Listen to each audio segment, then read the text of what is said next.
Saya Hodijah Makarim.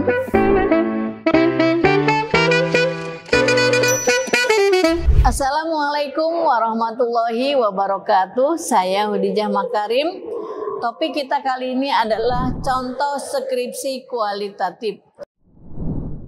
Teman-teman sekalian, di dalam pendekatan penelitian kualitatif, kita harus pahami bahwa variabel kualitatif itu sulit diukur dengan angka. Jadi kalau teman-teman mau menggunakan angka juga di dalam penelitian kualitatif, berarti harus pakai mixed method ya. Nah, dalam kesempatan ini saya ingin sampaikan contoh penelitian yang kualitatif. Nah, di dalam kalau kita bandingkan dengan penelitian kuantitatif kan hasil pengamatannya itu dicatat secara teliti ya, seksama dengan data numerik ya. Ada nilai, ada bilangan yang kita catat, kemudian ada hubungan antar satu variabel dengan variabel berikutnya. Ujinya juga biasanya menggunakan uji hubungan. Nah, sedangkan pada pendekatan kualitatif itu semua tidak ada. Jadi data kualitatif itu harus teman-teman pahami ini, terutama buat mahasiswa yang pemula ya, yang baru akan menulis proposal, atau ada yang sedang baru akan kuliah METLIT ya, metodologi penelitian. Jadi pada data kualitatif itu disajikan dalam bentuk verbal ya, kemudian bukan dalam bentuk bilangan. Nah, lalu variabelnya apa yang bisa kita gunakan di dalam penelitian kualitatif? Nah, beberapa contoh saya sampaikan. Misalnya kita akan lihat usia, kemudian gender, prestasi belajar, kompetensi, kinerja, motivasi, kepemimpinan, dan lain-lain. Itu bisa dijadikan contoh dari variabel kualitatif. Masih banyak contoh-contoh yang lainnya, misalnya tingkat partisipasi juga bisa. Nah, kalau tingkat partisipasi, kalau menggunakan kata tingkat itu kuantitatif. Tapi kalau misalnya kita hilangkan kata tingkatnya, misalnya partisipasi masyarakat apa misalnya ya, dalam lingkungan apa, di mana, itu tidak usah kuantitatif, bisa menggunakan kualitatif. Nah, kemudian penelitian kualitatif yang harus juga dipahami oleh mahasiswa itu adalah pola pikirnya berbeda dengan kuantitatif. Pada kuantitatif pola pikirnya deduktif, sedangkan kualitatif pola pikirnya induktif ya.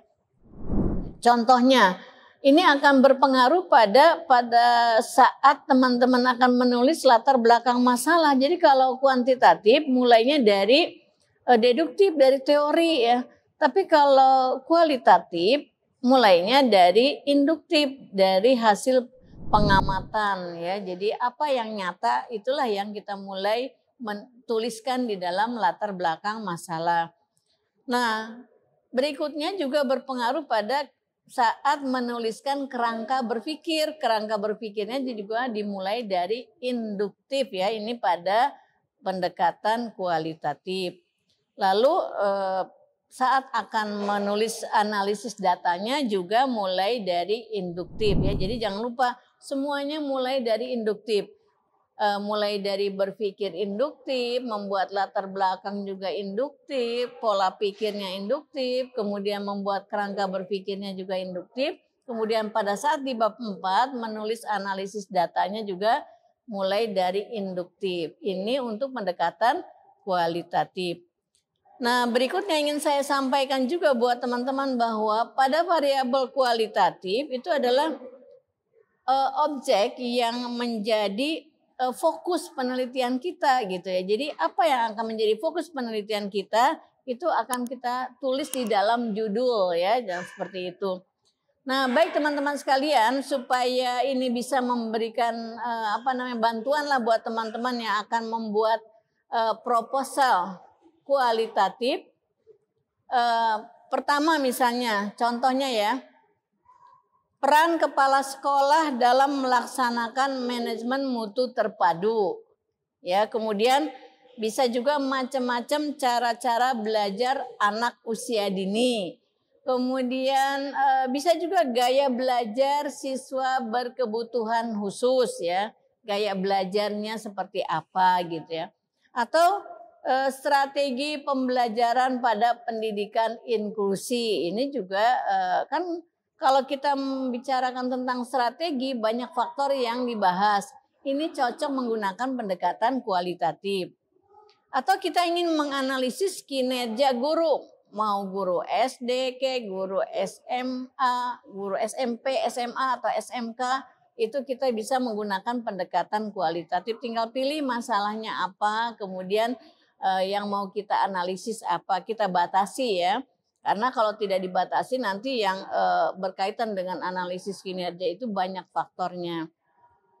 Kemudian bisa juga peran guru ya dalam pendidikan karakter siswa. Jadi kalau kita ingin mengukur karakteristik siswa diukur dengan uji hubungan pakai kuantitatif. Tapi kalau akan melihat perannya saja itu kualitatif ya.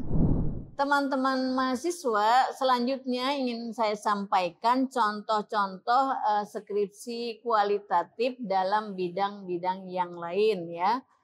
Misalnya nih, siapa yang ingin mengukur tentang kepuasan kerja. Jadi peran kepuasan kerja apa gitu ya. Saya ambil depannya aja, nanti teman-teman tinggal tambahkan variabel berikutnya dan tempatnya. Yang berikutnya adalah peran citra merek ya, merek tertentu di dalam apa, misalnya kepuasan apa, misalnya minat beli, daya beli atau minat beli dan sebagainya lah ya. Saya ulangi, peran citra merek dalam apa misalnya. Kemudian iklim organisasi perusahaan XYZ dampaknya terhadap apa, nanti tinggal teman-teman tambahinlah terhadap apa. Nah, kalau dalam bidang hukum Islam itu juga saya ambil contoh buat teman-teman yang akan menulis proposal dalam bidang hukum Islam. Misalnya, tinjauan hukum Islam terhadap peran ibu bekerja di luar rumah. Ini saya ambil contoh-contoh yang sederhana ya, buat teman-teman yang mau bikin tugas medlit nih ya. Kemudian, persepsi masyarakat terhadap hukum foto prewedding, tinjauan hukum Islam misalnya. Nah itu sedikit-sedikit aja saya sampaikan ya, ini sebagai contoh. Nah sekarang untuk teman-teman yang PAI, kalau akan meneliti psikologi agama dengan pendekatan, kalau dengan pendekatan kuantitatif itu banyak ya, teman-teman sudah menulis. Sekarang saya ambil yang kualitatif. Misalnya, faktor-faktor yang mempengaruhi konversi agama. Nah, konversi agama ini adalah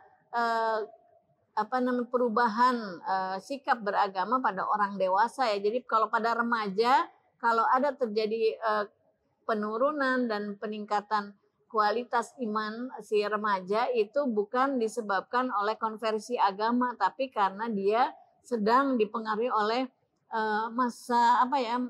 ketidakstabilan emosi ya terhadap sikap beragamanya. Jadi kita tidak bisa masukkan sikap remaja itu dalam kasus konversi. Nah, pada konversi agama ini biasanya pada orang dewasa. Kalau konversi agama itu bisa, kalau yang eksternal berarti keluar dari agamanya, kalau yang internal ada di dalam agamanya gitu. Hanya mungkin tadinya kurang sadar, sekarang sudah semakin sadar. Semakin tinggi tingkat keimanannya, contohnya itu ya. Kemudian bisa juga mengukur pengalaman beragama pada siapa? Pada anak usia dini atau pada anak-anak yang berada di usia sekolah dasar. Itu juga bisa dijadikan ide di dalam penelitian kualitatif bidang psikologi agama. Nah, baik teman-teman sekalian, buat teman-teman yang akan menulis proposal, yang akan belajar menulis proposal dalam rangka tugas mata kuliah metodologi penelitian, intinya di dalam menentukan variabel kualitatif, perhatikanlah hal-hal sebagai berikut ya. Yang pertama, jangan melakukan pengukuran yang menggunakan angka-angka, gunakan penilaian yang sifatnya subjektif. Kalau akan menggunakan angka-angka juga berarti kamu harus menggunakan mixed method ya, menggunakan dua pendekatan. Awalnya kualitatif kemudian didukung oleh data kuantitatif atau sebaliknya. Awalnya kuantitatif kalau mix ya didukung oleh data kualitatif. Nah, kemudian itu kalau mix ya. Kalau mau tetap di dalam kualitatif, maka penilaian pada penelitian kualitatif bersifat verbal, penjelasan-penjelasan ya. Jadi buat teman-teman yang mau meneliti kualitatif biasanya harus memiliki kemampuan untuk menulis yang baik atau berbicara yang baik, karena nanti pada saat wawancara itu menggunakan panduan terbuka. Jadi kemampuan peneliti di dalam menggali data itu sesungguhnya ada pada dirinya sendiri. Jadi yang namanya panduan itu tidak bisa saklek kita gunakan. Itu hanya panduan, namanya juga panduan. Tapi data yang dibutuhkan itu harus digali oleh peneliti sendiri. Jadi di dalam pikiran peneliti, aku akan menggali data sampai seberapa jauh itu ada pada peneliti. Jadi latihan wawancara sebelum mengambil data. Kemudian variabel penelitian kualitatif itu harus dipilih yang mendeskripsikan realitas sosial ya di masyarakat. Kemudian tentu saja yang kedua itu yang mampu mengembangkan teori. Jadi nanti kan pada akhirnya hasil penelitiannya adalah untuk mengembangkan teori. Kemudian yang ketiga adalah juga memperoleh pemahaman. Nah, baik teman-teman sekalian, saya ulangi. Jadi kalau dalam variabel penelitian kualitatif itu kamu harus memahami cari realitas sosial, yang mendeskripsikannya itu latihan. Yang kedua juga untuk mengembangkan teori, dan yang ketiga untuk memperoleh pemahaman yang mendalam. Jadi biasanya dalam penelitian kualitatif itu adalah selain wawancara juga kita menggunakan focus group discussion ya, jadi FGD. Jadi dalam kelompok-kelompok yang partisipannya tadi yang sebagai responden kalau di istilah kuantitatif itu akan digali lagi semua data yang dari mereka itu yang sesuai yang kita butuhkan sesuai dengan tujuan penelitian kita.